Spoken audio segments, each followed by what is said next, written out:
Inovasi yang dihasilkan adalah selari dengan tuntutan KPM, menjadikan asas sains komputer dan sains komputer mengubah paradigma generasi pada masa kini daripada pengguna kepada pencipta di era abad ke-21 bersesuaian dengan zaman teknologi digital. Ini kerana penerapan konsep City sama ada secara plug-in iaitu pengatur caraan dan unplug tanpa pengatur caraan menjadikan seseorang lebih kreatif dan membantu untuk menyelesaikan sesuatu masalah. Di samping itu juga, kemahiran City perlu dilaksanakan merentasi lain-lain mata pelajaran bagi membantu pelajar menyelesaikan masalah, meningkatkan pencapaian pelajar dan motivasi dalam PDP. Masalah yang berlaku sebelum inovasi dijalankan adalah yang pertama, kimia bersifat abstrak dan sukar. Yang kedua, kemahiran menyelesaikan masalah yang rendah berdasarkan pencapaian TIMSS dan PISA. Ketiga, pelajar kurang bermotivasi. Oleh itu, bagi menangani masalah ini, inovasi dijalankan bagi mencapai 3 objektif utama, iaitu yang pertama, meningkatkan pencapaian kimia. Yang kedua, meningkatkan kemahiran menyelesaikan masalah. Yang ketiga, meningkatkan motivasi pelajar. Terdapat 2 pendekatan bagaimana kemahiran City diaplikasikan. Yang pertama adalah secara unplug, iaitu bagaimana mengaplikasikan kemahiran City tanpa menggunakan pengatur caraan. Yang kedua adalah secara plug-in, iaitu di mana kemahiran City diaplikasikan dengan menggunakan pengatur caraan. Dalam melaksanakan kerja ini terdapat 2 rawatan, iaitu rawatan 1 yang dijalankan secara plug-in, rawatan 2 yang dijalankan secara gabungan, plug-in dan juga unplug.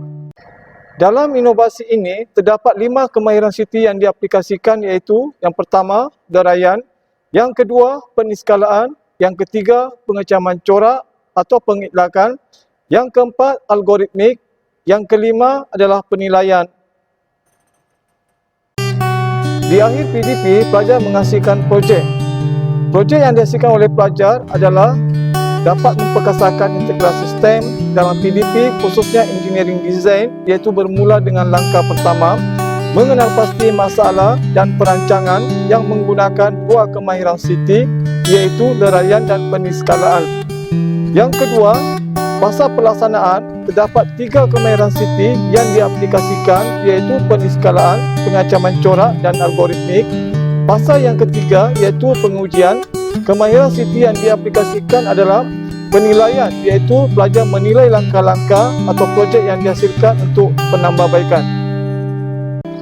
Untuk melihat kesan inovasi, terdapat 3 analisis yang digunakan, iaitu yang pertama, ANCOBA untuk melihat pencapaian. Yang kedua, MANCOBA untuk melihat kemahiran City.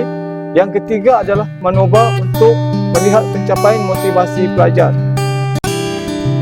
Dalam membangunkan inovasi ini, mengambil masa selama 4 bulan dengan 10 orang pakar, iaitu terdapat 2 modul ataupun inovasi yang dibuat. Yang pertama adalah secara plug-in, yang kedua adalah gabungan unplug dan juga plug-in. Tempoh pelaksanaan adalah selama 6 minggu. Dalam modul 1, iaitu secara plug-in, dijalankan selama 6 minggu berturut-turut. Dalam modul 2, gabungan unplug dan plug-in, unplug dijalankan selama 3 minggu, kemudian diikuti secara plug-in selama 3 minggu. Keberkesanan inovasi dapat dilihat melalui dapatan, iaitu pencapaian kini adalah signifikan yang dianalisis secara ANCOBA.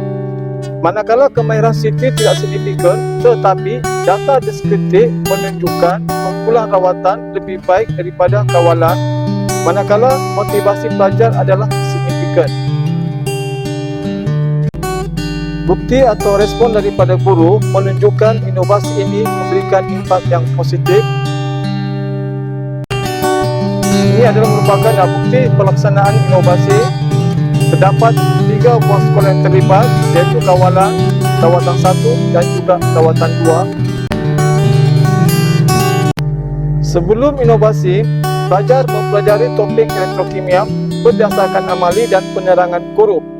Selepas inovasi, pelajar menjalankan eksperimen, mengaplikasikan kemahiran City dan akhirnya menghasilkan projek bagi memahami konsep-konsep yang penting dan juga abstrak dalam topik elektrokimia.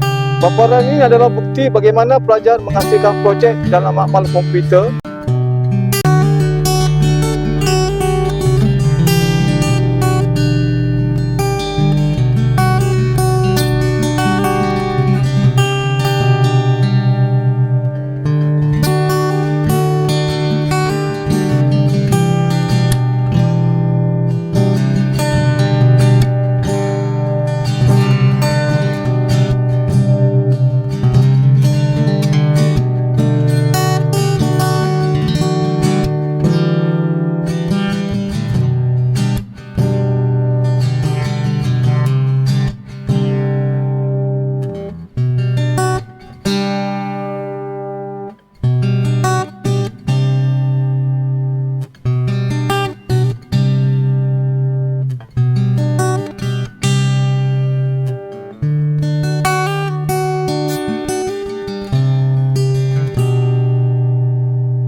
Paparan ini merupakan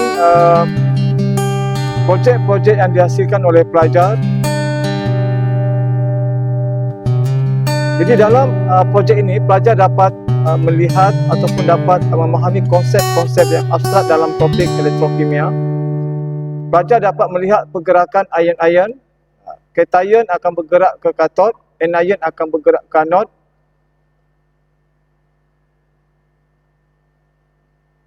Berdasarkan projek yang dihasilkan, di sini membuktikan pelajar dapat memahami konsep-konsep yang penting dalam topik elektrokimia.